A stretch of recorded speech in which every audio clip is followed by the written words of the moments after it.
The Obligatory PSU Podcast is brought to you by Gold Hen Bloody Mary Mix. Sweet, with a little bit of heat. Grab your bottle at goldhenllc.com today and use discount code MAILMAN for 10% off your order. All right, no clever intro. No grab your pencil and your paper. We're going quick and dirty.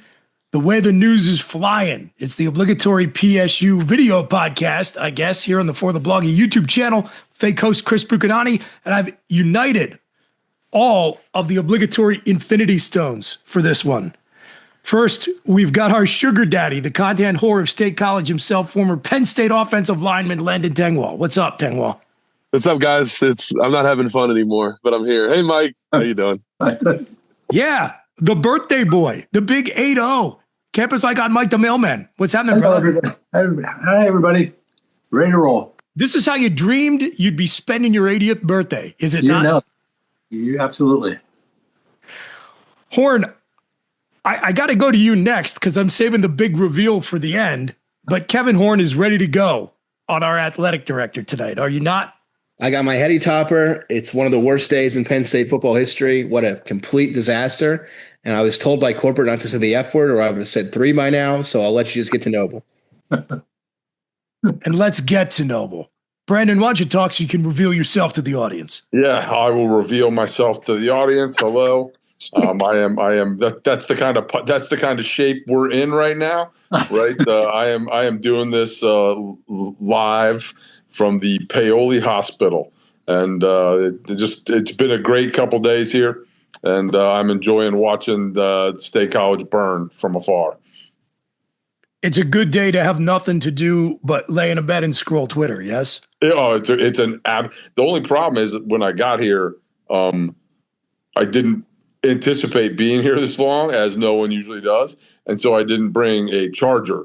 And thankfully, my nurse Christy on the day shift had a charger that she let me borrow. So there was like a 2.5 hour window where I couldn't scroll Twitter. But I am caught up again. And just to be clear, you're fine. You're going to be fine. Yes. Yeah. I'm as fine as I ever am, boys. As fine as I ever am. All right. Well, I've been talking and writing about this nonsense practically all day. Kevin, I know you are frothing at the mouth. Go.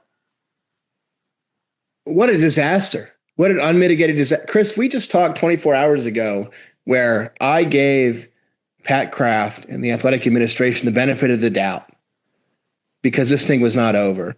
And Sikate had come forward as the mystery candidate, and we're all very happy about that. Most people are very happy about that. He's a proven winner. The fit was weird.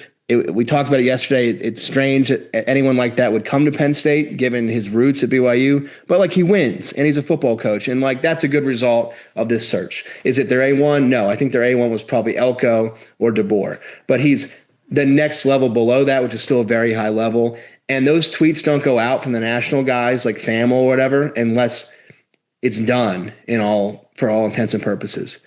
But we added the caveat on our show yesterday, Chris, that it's a unique situation because this is a guy who, unlike Lane Kiffin, when he says I'm going to pray on it, is actually going to pray on it. And Joseph Smith might send him a vision saying, this is you should stay here at BYU. It's your home. We'll triple your salary. We'll give you this. Crumble Cookies will come in and give you this. We'll give you that. And that all happened in less than a 24-hour period. And he stayed. And now, and we were, from what I can gather, and I don't have any real sourcing on this, but from what I can gather about, I'm not stealing from message boards, from what's public, is there was actually, if not a handshake agreement, a call from Sikate to Penn State saying, I'm in, I'm going to announce it tomorrow, and we're good. And that is when Kraft gave the people that his news people, all right, you can now make this public, right? Most of the Penn State ecosystem, well, not most, the main people in the Penn State media ecosystem knew the name for at least a week or 2 weeks. And the national guys certainly did as well. And so Kraft was so arrogant and so confident that they were going to get this guy that they had kept secret for at least a month. Mystery candidate. All right, you can put it out there. We got him. He said he's coming. And it all blows up in your face in the most embarrassing coaching search that I've ever witnessed in college football in a period of 6 hours. Just complete humiliation. And I gave him the benefit of the doubt because there was always this like dangling carrot, like, all right, well, you hear the names and they come and go. And, all right, if Kalen DeBoer loses, maybe you get him. Well, Elko's off the table. Well, there's still this mystery guy that everyone's going to be happy about. And it's kind of shocking, which was all true. And then they failed. They put all their eggs in that basket and they failed. And now we look like a bunch of idiots, right? And everything that all the boo birds have said and the Twitter reply guys ever from the beginning turned out to be true. We fired James Franklin with no plan. Maybe the plan was, well, let's try to shoot some shots, and then Matt Rule is at least the backup that everyone will be happy with. Well, it turns out the moment that James Franklin got fired, Matt Rule turned to complete mush, which became not a viable option. And then you strike out on literally every other candidate you seek, right? Sataki, as far as I know, was the only person we've offered, right? But Elko is the number one, gone. DeBoer, number two, gone. You fall into this and you finally get a guy to say yes, and you go public with it too early. You don't get the contract signed. You don't come back from Provo with I'm not going to say the F word, with the contract signed. You put it out there and then you fall directly on your face. It is the most embarrassing coaching search I've ever seen. These other schools, these lesser schools, your Michigan States, they just hired Pat Fitzgerald, good football coach. Kentucky, Will Stein, good football coach. These other schools are like, we're firing our coach, and guess what? We got a guy lined up. Here he is. He's better than who we have, which is nobody, which is nothing. All the heavy hitters are off the board. Maybe you go back to Jeff Brom. Maybe you go back to Bob Chesney, even though he's probably signed with UCLA, and rumor is he's already recruiting for UCLA, and he got tired of waiting for Penn State. But it is the biggest coaching failure in Penn State football history, and we are going to go into tomorrow or today, depending on you're listening on this, National Signing Day, and probably get zero commitments. It is the worst. We were, a year ago, I was driving to the Big Ten championship game. The Big Ten championship game, I was driving to Indianapolis for that game, and here we are a year later with a fraudulent athletic director who works for a fraudulent university president who had no clue what he was doing. No clue. Clearly, no clue. No more benefit of the doubt. Put all his eggs in one basket. Let's get the Mormon guy who went to BYU, who grew up in Provo, to come to Penn State. That's our plan. We're going to get that to happen without any resistance. Get lost. Hire Terry and get done with it, because this is an embarrassment. And if Neely Bendapudi is as ruthless as I know that she is, for all the worst ways and the best ways, she'll just fire Kraft and say, all right, Terry's the head coach. This was a disaster. I'm sorry you put your trust in this guy who completely failed. And Terry Smith's your head coach. And I'm sorry we put you through this 2-month charade, and let's get on with it. But here we sit with National Signing Day hours away, and we're going to get zero recruits. And the current team is now so embarrassed by the situation that they're putting on Instagram and Twitter, like, who the hell is our coach? What are we doing here? We're supposed to get ready for a bowl game. Tony Rojas is like a junior. What am I? I don't know who my coach is going to be. What am I supposed to do? I got to get ready for a bowl game. I don't know who the coach is going to be. It's a complete disaster. I've never seen anything like it. And everything bad happens to us. That's where I'm at, Chris. Screw this. Kevin, I was just listening to Pat Kraft's press conference from October 13th, and it was crazy to hear. And I remember how much confidence oozed out of the fans on Twitter, and everybody was so excited. And I'm going to run to a wall for Pat Kraft. And I was listening to the words he said. He said, I have full confidence that we're going to be able to land an elite leader for our program. My God, has this went so south. I'm with Kevin. I've never seen anything like this. I've never seen it mishandled this significantly. And it's sad. As a Letterman, I'm definitely slightly embarrassed right now for my program. I think Brandon will let Brandon go next on that, but I feel embarrassed. I'm like, damn, I got all these people texting me. What the hell is going on? Seriously, this is what you guys are doing. And I'm like, yeah, I don't know. I don't know what's going on. And we are a little bit of a crap show right now. Yeah, thankfully, I'm in the hospital, so I just tell everybody, "Hey guys, I can't talk about this right now." But my Penn State Letterman threads have definitely gone crazy, and even some old ones have woken up, like guys that haven't like been involved at all in some of this stuff, like are getting added to different groups, and it's getting crazy. I think, sorry, we have a messaging problem, right? We have people in charge that don't understand communication, right? We always use these buzzwords that get us into trouble, right? Elite and alignment, and and just like, no, like just, hey, we're going to do the best thing for Penn State. We're going to find the best thing, right, that's going to fit the best coach. We're going to put the best product on the field that we can, right? When you start putting these markers out there and setting expectations, it screws everything up. And I really, and I hadn't even thought of that, Landon, until you mentioned, Pat's old press conference, which made me think of James' original elite press conference.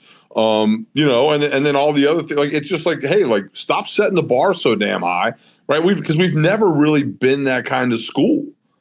Like, we're not that kind of, that's not who we are. I mean, it's not. We're very blue collar, down to earth, working class. You know what I mean? Like, that's what Penn State is. And I think we've botched that exponentially. And then, yes, this whole thing is a dumpster fire. I mean, like, you could not have made more of a mess of this than you already have. Sunshine and rainbows. You got anything for me? Well, I was watching the Stanford press conference. They hired their new coach, and he's a former Stanford player. He was a quarterback. But I was just thinking, boy, how classy is this to watch this, and to see that Penn State has no class at all. It's devastating. I'm just devastated. Oh, shots fired from Mike the Mailman on his 80th birthday. Oh, yeah. It's terrible. Okay, so let me say this. I do think, and perhaps this is going to come across as naive, and I don't mean it that way. I just want to point it out. Until we get to the end of this thing, we don't know what the end looks like. All along, as Kevin alluded to, we have been promised the rabbit that would be pulled out of the hat. We've been promised the big reveal. Now, it is still certainly possible. It's within the range of infinite possibilities that there is still some incredible double secret probation 4D chess plan that is being executed masterfully behind the scenes. And we and the national press and the college football world will all be shocked when it is revealed, maybe after championship weekend by Patrick Kraft. If so, if you believe that, you also have to accept that everything that went on with Kalani Sikate was all part of a complicated, galaxy-brained smokescreen for what you're actually doing. So it just strains credulity. And I'm a big Occam's razor guy, which is the simplest explanation is the best. And right now, Kev, it appears to me that the simplest explanation is that we just don't know our ass from our elbow. That's not the simplest explanation. That is the explanation. Clearly. Sikate was the guy. You don't put it out to your media people, but he's not the guy. And I understand why they did it, because he said, I'm coming. But you don't do that until you get the contract signed. Especially when you're dealing with a guy who's going to have the whole Mormon church behind him to keep him. You know what I mean? Like, this is a unique situation. 99 times out of 100, when that tweet goes out, working on a final contract with Penn State or any school, it happens. But this is a unique situation. Yeah, I mean, you can go one of two ways now. You can either call Jeff Brom, which I'm sure they already have tonight. If they haven't, that they're negligent. I don't know if Pat Kraft was at the Campbell basketball game tonight at the Bryce Jordan Center, but if he was, he should be fired doubly, because he should be hunkered down, calling people. And if he was, he heard the crowd chanting for that. Right, including Jeff Brom. So call Jeff Brom, fine. Bob Chesney, I think, is already signed. After that, man, you either got to hire Terry Smith or wait until the first round of the playoffs. And maybe DeBoer loses, or maybe one of these Elko's already signed an extension. Maybe one of these guys that you might be interested in loses in the first round, and you get some leverage there. I mean, the coaching search, I don't think Kraft knew what he was getting into, because it used to be if you weren't in the top four, you were available generally. And so now we have signing day before the playoffs. So you got to have a coach before signing day. Well, we're not gonna, but theoretically, if you're not an idiot, you have a coach before signing day. And, and I lost my train of thought. But if you don't have a coach before signing day, like you got to either go with Terry or got to go with unless you're a scumbag like Lane Kiffin, right? You're not available if you're going to the playoffs, right? Sitake, when he signed this or when he agreed to come, was banking on losing either Texas Tech on Saturday, or if he got to the playoffs, like losing quickly and then coming, right? You're not getting all these group of 5 or group of 6 now head coaches that are going to the playoffs are getting permission from their schools, the UNT guy, right, to stay and coach in the playoffs before they go to the new school. No big-time school is going to do that, right? So unless you're a complete scumbag like Lane Kiffin, you're not getting a coach is playing in the top 12 in the playoffs. And that eliminates a lot of your potential targets, I think. And Kraft didn't know he was getting into it. He focused from the very beginning on a winning head coach. He thought the Penn State brand and he himself as a pitchman and the resources to be able to get a proven, experienced, winning head coach. Because from all reports, he didn't really give coordinators much of a look. You know, your Brian Hartlines and your Will Steins and guys like that. He wanted a head coach that has won, which Kalani Sikate was, which Mike Elko was, which Kalen DeBoer is and was, which Marcus Freeman is. You can't get those guys unless you really have your, I'm not going to say the swear word because corporate told me, unless you have your stuff together. And he didn't. And now we're left with no class. Maybe you get Jeff Brom. Maybe if Bob Chesney hasn't put ink to paper, you get Bob Chesney. And then you got nothing but Terry Smith. And at this point, I wouldn't blame Terry Smith going into the building and be like, yeah, thanks, man. Also this, right? Or doing what James liked to do and skip the athletic director and go directly to President Bendapudi and be like, hey, I'll save your school. I'll save your program. I'll do this. But you got to get rid of this complete moron who just embarrassed himself for he had a 1 month head start at every other school. He just embarrassed himself. I'm happy to be the head coach. That's been my dream forever. But like, this is untenable. This guy's a moron. I know I'm his 15th choice, but I'm the only guy you got. So take me or him. Take your pick.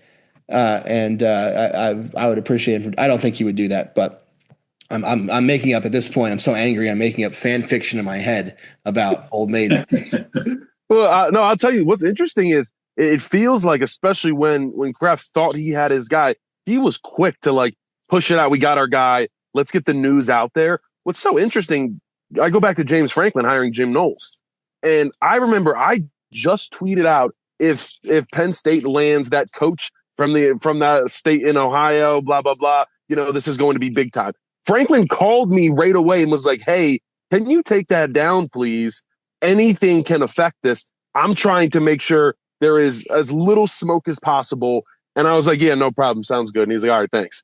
And so that popped in my head when you were talking about it, Kevin, of like already, like, I don't know. Booch and I talked about it. Did we have two evils? I think right away we crowned, Pat the king and he's the good guy and James was the evildoer.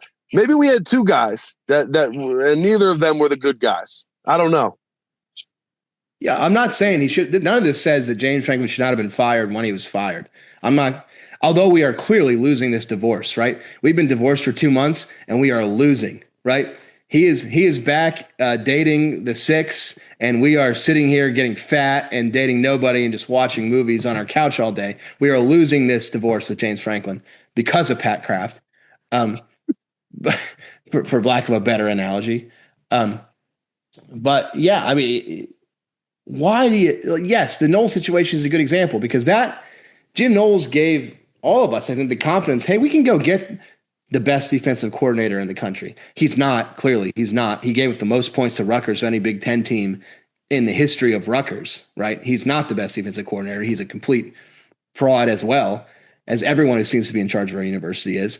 But put Knowles aside, at least the vibes a year ago were like, oh, we just got a national championship DC. This is awesome. Penn State can pull anyone, anywhere, anytime, right? If they just put their mind to it. And now we can't get anyone to coach the dang team, right? And I don't know why.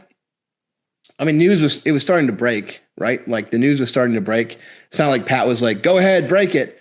Like that's not how that happens. But why do you give BYU any kind of head start on trying to reel this guy back in? Like that team meeting was called for him to tell the team, I'm leaving. And then before the meeting, after he told Pat I'm coming, and before the meeting, the Mormons and the apostles and the crumble cookies asshole, they all got together and they fixed this in like a very short period of time. Why give him that leeway? Why give him that leeway? And I don't blame Sataki, by the way. Like he's better there than here for his sake. But at this point, like, I wish it was different. That was our last hope. That was our last hope of getting a big D1 winning head coach. It's all gone. There's no one left. Jeff Brom, I guess. Is he going to leave his alma mater? Is he just going to use us to? No one has made more money than anyone off of Pat Kraft, right? How many hundreds of millions of dollars have coaches made this cycle off of idiot, the Penn State athletic director, right, who fired James in October so that every other, I'm not going to swear, every other person could get a raise. And we're left with no coaches, no recruits, players clowning us, the national media clowning us, because we are clowns. We're run by clowns, and we're clowns for caring. And I'm over it. Call Brian Dable. That's the horror show, right? You miss, like Brom says no, Chesney's already signed, and you go to Brian Dable. That's the day that I either give up my tickets or I go to one play per game and then just go downtown just to keep the streak alive until he gets fired in 3 years. I'm just venting at this point. Someone else talk. But this is a disaster. It's a disaster, and it is certainly the most embarrassing news cycle, 24-hour news cycle at Penn State since 2011, 2012. Not something you want on your resume if you're Pat Kraft, for sure. So sticking to that topic. Football guys, Tengwall, Noble. Some speculation out there being fueled by James Franklin's number one fan, Todd McShay, that Patrick Kraft has drawn Penn State into something of a Cold War with super agent Jimmy Sexton. Is this real, or is it, as Kevin said, more fan fiction?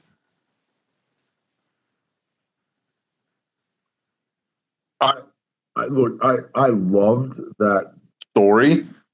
I don't know that it's real but I think it's a great conspiracy theory.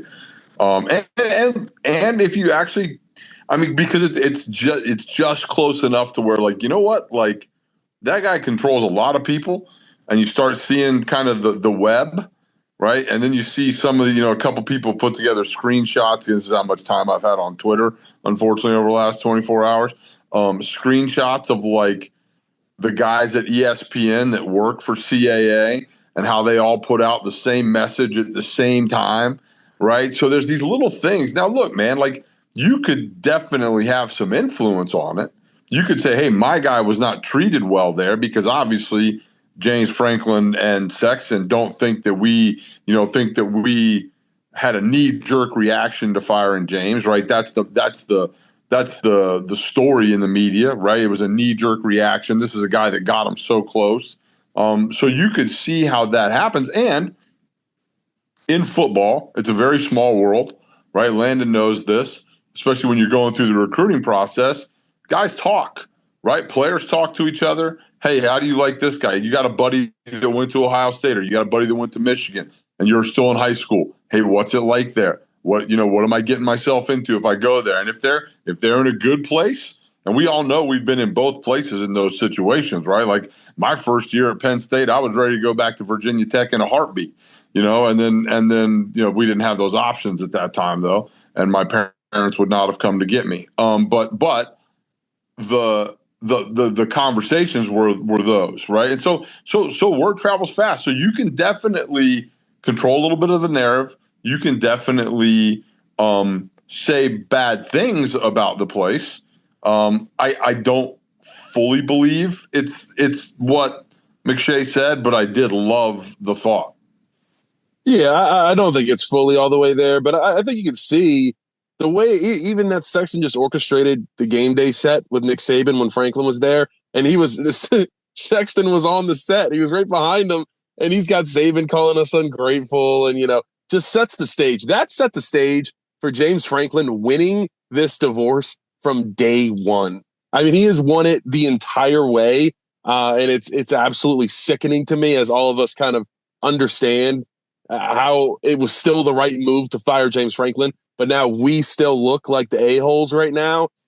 God, it makes me just angry. And talking to, I'm sure Brandon's already talked to a lot of guys, but a lot of Lettermen are not happy right now. There's a lot of big money people that are not very happy either. I don't know. I guess you can salvage this if you're Pat Kraft, if you are able to get a Heartline. But the more and more I look at it, if I'm Heartline, do I want to come here? If I'm Chesney, do I leave UCLA at this point? Like, yeah, obviously Penn State's a better job than UCLA, but right now, is it? This is mixed with the college football calendar, which is the most unfriendly calendar there has ever been in college football history, because early signing days moved all the way up, and now you only have one transfer portal. It's so, and the situation Penn State is in, where if you don't have Terry Smith as your head coach, you're losing the majority of your roster anyways, and you don't have a 2026 recruiting class. Good luck. I don't want to come into that if I'm a head coach. If I'm Brian Hartline, that's cool. I got Jeremiah Smith and Julian Sain come back next year. I'll wait one more year. I'll just keep destroying people, the number one offense in college football, and then I'll find a job next year. Like, I don't know. We're saying like, oh, let's go get Hartline. Does he want to come here right now? Because I don't know if I would. Birthday boy, you have been quietly listening, taking all of this in, observing. You have just been the silent assassin all season long, man. You have been talking softly and carrying a big stick. What do you got, Mailman? Reactions? Well, I can appreciate the Letterman feeling what they feel because they've experienced all this stuff. I mean, you and Chris, you and Kevin, and the two Lettermen there, Brandon and Landon, really know football, and you've been close to it so many. Let's not go that far, Mike. But the two football guys know it. But I mean, I can feel their pain. I mean, because their hearts with. I mean, you and Kevin's heart with the team, with the school. I just think it's given Penn State a bad rap. I mean, they just don't look. They don't look healthy. And Landon's right. Who would want to come here after all this debacle? I mean, really, who would want to do that? And so there is the point. The national reputation is taking a big hit. Mm-hmm. There is certainly a path where we just plow through all of this. And Patrick Kraft, first and foremost, and all of us by extension, are laughing and laughing because there was a brilliant plan to unveil Marcus Freeman at the end of it. Again, that involved one of the most it was like the plan to rescue Han Solo at the beginning of Return of the Jedi and its complexity to involve Kalani Sikate and create this misdirection so you can get whatever, Kalen DeBoer or Marcus Freeman at the end. Doesn't seem too believable. We are just in the middle of this mess. As you, Mike, and as Landon has said, I think it's fair to ask the question of who wants to come here in the midst of all of this. Kev, there's an idea that is, to me, gaining shockingly widespread traction online very quickly that I myself have considered, is that the administration of this university does not enjoy being embarrassed, and they are not afraid to take rash action if it is necessary to create a scapegoat for purposes of political survival. When you feel like you need a hard reset on all of this, isn't there a pretty simple solution that's hanging right out there? It's really hard to fire an athletic director in the middle of a coaching search, or I guess at the end of a coaching search now. It's really, really difficult, and if that's what you're implying. But you're correct. Neely Bendapudi, the president of the university, of whom I'm on the record 100 times as despising to her core, right, as being a bad person for the university. She fired anyone who ever gave a crap about anything in Old Main, and I'll never forgive her for it. I think she's burning it down to its studs, and she's an interloper, and I despise her. Nonetheless, she has fired people for much less than what Pat Kraft just engaged in publicly, right? Much, much, much less. I won't even get into that. But you look at her the wrong way and she thinks you're not loyal to her, and by extension, her vice president, Michael Wade Smith, you're fired. You're getting a meeting the next day and you're gone. And she doesn't care. She doesn't think about it twice. And I always kind of viewed Pat as separate from her. In a sense, athletics is kind of its own thing. Although the athletic director reports to the president typically doesn't get involved at all unless there's some major scandal or some flare-up or she gets too many calls about a specific thing. Right? It was Pat's decision to fire James Franklin. Now Neely signed off on it, but it was Pat's idea. Pat was running the ship there.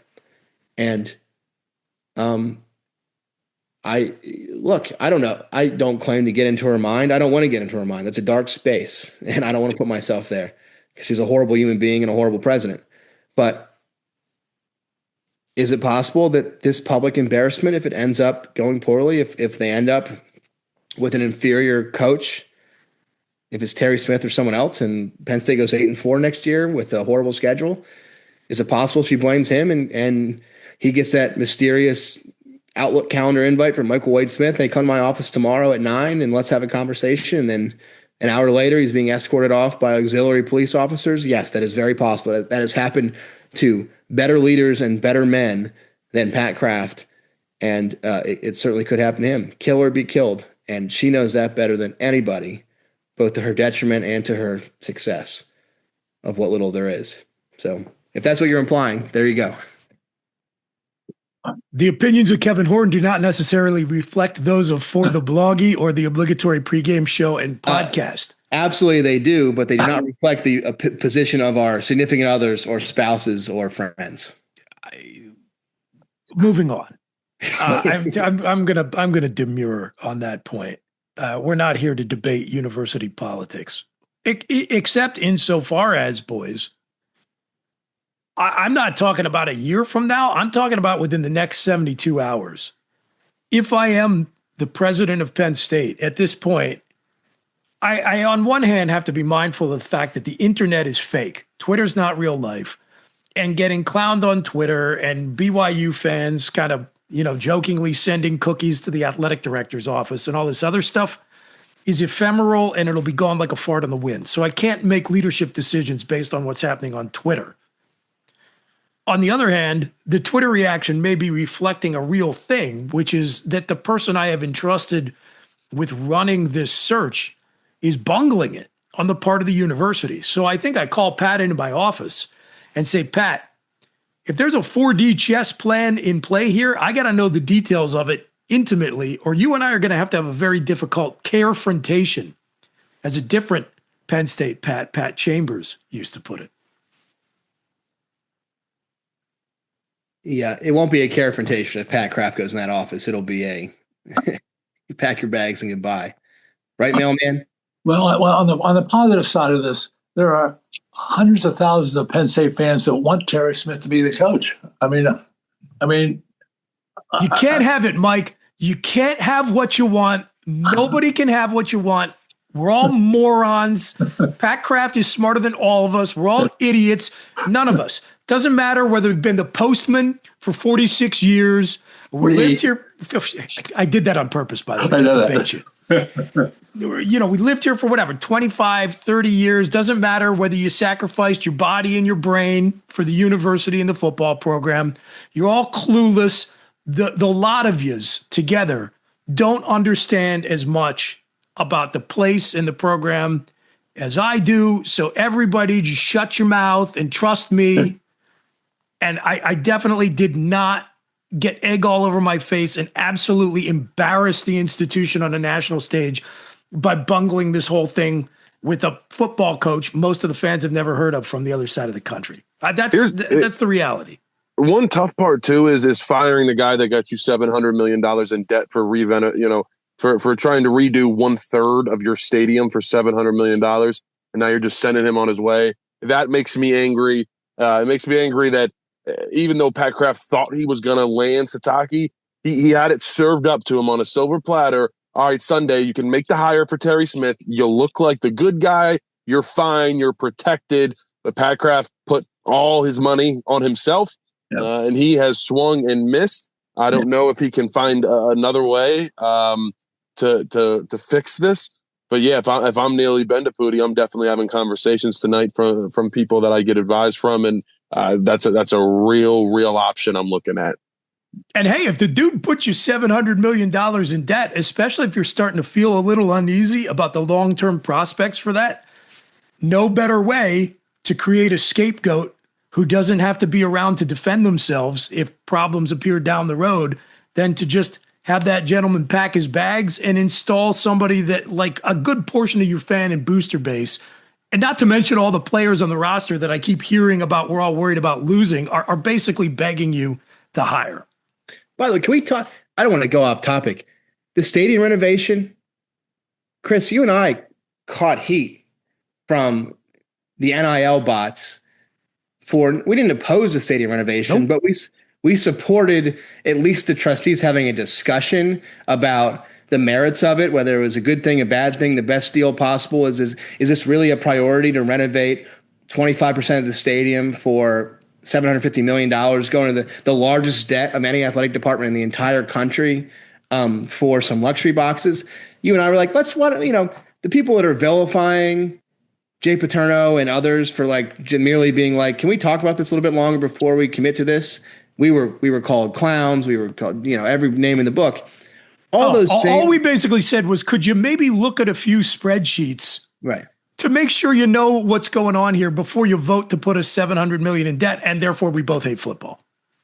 All those same people who are saying those things are now like, what an idiot, Pat Kraft, right? This all should have gone. This should have gone to NIL. This should have gone to player salaries. This should have gone to all this other stuff. Why are we? No, the stadium's only used 7 or 8 games a year. Why do we care about that? Don't we care about the players' well-being? It's amazing how that all switches in a matter of a year. But that's neither here nor there. Yeah, this is a complete dumpster fire. Because, by the way, that $750 million stadium renovation, that was kind of banking on being able to sell those $20,000 tickets. Kind of, like, oh, it's a revenue generating thing, but you only generate revenue if you have enough people to spend the money to sit in those seats. And if you're fielding a team without a coach, with no recruits, with the worst recruiting class in the history of Division I football, and that includes UMass, who fires coaches and still gets people to commit to them. And I don't know what to tell you. See, everything that can go bad seems to be worse for us, right? We beat Rutgers, but like we can't just play Rutgers without giving up the most points and most yards of any Big Ten school in the history of the conference. We can't. Not only you're not going to find a coach, like you're going to sign 0 recruits and you're going to have no coach going into the conference championship weekend, even though you were looking for a coach since October. Everything that has to go bad has to be worse for us, Mike. Noble, you were down to us in Michigan. You just said you'd be in the transfer portal back to Virginia Tech after your true freshman year. As you sit here on a podcast in a hospital gown, can you not acknowledge that you absolutely picked the school that was the right fit for you? Oh, 100%. There's absolutely no other place I would rather be besides this hospital. No, I mean, look, man, it was the right fit. It was the right place for me, and you know that. And look, you're talking about right fits, and my nurse is like stalking me, so I have to go here in a minute. She keeps walking by. I got to probably give some blood or something like that. But and I think the BYU situation is it's a lesson, right? Like that's a fit. There are things, and I've talked about it before, right? Like, and that's what Terry Smith is. He fits. He fits us culturally. He fits. He knows the area. He knows how to recruit here. Look, Bronco Mendenhall went to UVA, and maybe not the same coach. Dumpster fire, right? Joe Moorhead went to Mississippi State. Dumpster fire, right? These are things like football's a weird deal, man. It's a weird thing. It's not real. Right? It's not corporate America where you can just go plug yourself in San Francisco or LA or Chicago or Texas, right? Like it is a different deal. And I think that the biggest disappointment to me of the whole thing is the fact that Terry did such an amazing job righting the ship and has basically, to Kevin's point, I would 100% understand if he went in there and they offered him the job and they told him to fucking pound sand, because you have now made me look bad, right? And that to me is the biggest crime in this whole thing. And I would have no problem if they said, hey, we're hiring Terry Smith, and we just move on. Whatever the recruiting class looks like, whatever that looks like, we've got a guy that understands who we are, understands the fan base, understands the recruiting footprint, and can recruit, right? Let him fix it. Understand next year's going to be a wash, right? You know what I mean? It's a bad schedule. Maybe you get the 8-4, right? Go to a bowl game and let him build from there. And look, if it doesn't work in 3 or 4 years, you let him go, right? But like, to bring a guy from BYU into Happy Valley, like, look, I think I've told you guys before, like, I had a dream as a college D-line coach of coaching an entirely Pacific Islander D-line, which I think would be amazing still. That was maybe there. I mean, not for me to come coach there, but we might have had an all-Islander D-line, which would be pretty cool. But it just doesn't fit. And I think he made the right decision for him too. Like, he did. Like, so I think they've completely missed it. I think they've completely missed it for all the other points, and the fact that I think, Landon, you said it right. Terry Smith literally served this up to them on a silver platter the last 4 or 5 weeks of this season, right? It was right there at Rutgers after the game. Walk out there, shake his hand. You're our guy. Let's be done with this and move on. My nurse is going to kill me. I got to get out of here. Hey, we're going to be okay. At the end of the day, we have been through worse. Like I said, like, just that's the same thing I said, right? I've been through worse in hospitals. I'm going to be all right. So continue the conversation. I got to drop one F-bomb. Please don't edit it out. And good luck, Brandon. Thank you, Freeze. It's late enough in the video. You're good. I'm sticking with it. You take care of yourself, my man. Get healthy quickly. All right, boys. Yeah. All right, guys. The beat goes on. By the time this thing is edited and out, it'll probably be out of date. So let's wrap it up. Final thoughts. I'm going to start with the birthday boy. Again, happy birthday, Michael. Oh, thanks. This no big deal. Your birthday is the good news that Penn State fans needed right now. What do you got? Well, I did get a lot of texts and emails, and actually somebody sent me a dozen cookies from Insomnia. Is there Insomnia cookies or something? As long as they weren't crumble cookies. I would say you missed the opportunity there, Mike. I know. I was thinking crumble would have been great, but it didn't happen. But yeah, I just hope this thing soon gets resolved. It's making everybody look bad at Penn State. So hopefully it'll get resolved soon. That's all. Everybody but you, Mike. Yeah. All right. Tengwall, go. To quote one of the greatest Penn Staters of all time, who has a fantastic tequila as well, Michael Motti, Penn State was not created by one man, and it will not be destroyed by one man either. We will not let Pat Kraft take us down. We're going to be just fine. Go State. We're going to a bowl game, and I'll be there. There we go. Horde, I don't know. Maybe it's just the deal of one egomaniac destroying the program from within down, one to go. I don't know. What do you got? I'm going to invite the three of you, and also any listener who wants to tag along for all or any of this, right? When I am in this situation where I am legitimately angry and upset and thinking about my number one hobby, like coming crashing down, I do this. I'm gonna come to State College on Thursday night or Friday. Three of you. I'm going to wake up. I'm going to go to the waffle shop. I'm going to have a big breakfast. I'm not only going to have just the scrambled eggs and the English muffins. I'm going to add French toast on the side with the fresh squeezed orange juice at the waffle shop. Nice. You're going to do the well done home fries as well? Well done home fries. Yeah. And then I'm going to go down to the cheese shop. I'm going to complain, and I'm going to be able to use swear words when I complain during that conversation for probably about an hour and a half, depending on who's there. Because I can tell you, as mad as I am, the guys at the cheese shop are even more mad about how this is all going down. I cannot wait to get down there tomorrow morning. I'm excited. Yeah, I can't get there tomorrow, but this is my Friday schedule. So we're going to waffle shop, as I just said. We're going to go to the cheese shop. I'm going to get an extra coffee as I'm leaving. I'm going to take a little walk around campus. Hopefully when classes are changing, you can feel the energy in the air and the students are walking from class to class, just happy to be young and present and in the place they love the most. I'm going to take a little walk, maybe go up through Hort Woods and down and around. Then I'm going to go back to my apartment and I'm going to take a nap for about 2 hours, let's say, Mike. And then I'm going to wake up and I'm going to go to Anti-Fragile. Yeah. And I'm going to have approximately 5 IPAs. No, scratch that. Anti-Fragile's later. I'm going to wake up and I'm going to drive to Mount Nittany. And I'm going to walk up, I'm going to hike up Mount Nittany. All right. I'm going to sit at the Mike Lynch Overlook with a big cigar and maybe another inhalation device that I buy from one of Mike's friends. I'm going to sit there and I'm going to look out after the hike and take in the campus and the atmosphere and the energy. And I'm going to climb back down and I'm going to go downtown and go to Anti-Fragile. And I'm going to have approximately 5 IPAs and also complain to the people there. And from there, I'm going to go to Zeno's and listen to some live music and complain to people there, including the manager, who is Joe Paterno's granddaughter, who I love to complain to. And I'm going to leave Zeno's and I'm going to go to the First and listen to more music and complain to people there. And then I'm going to go to probably the brewery and have 3 PBRs and complain to people there.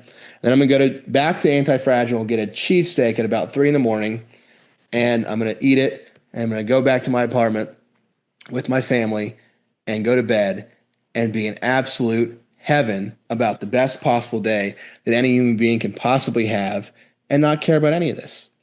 And you 3 are invited, and any listeners invited to go to any one of those stops that I am committing to go to this Friday, because that is the perfect day, is it not? It is not. It is. Couldn't have said it any better myself. Sweet. Good reminder about what this is really all about. But we will get back to complaining about all the nonsensical stuff in short order. Until then, take care of yourselves and each other. We are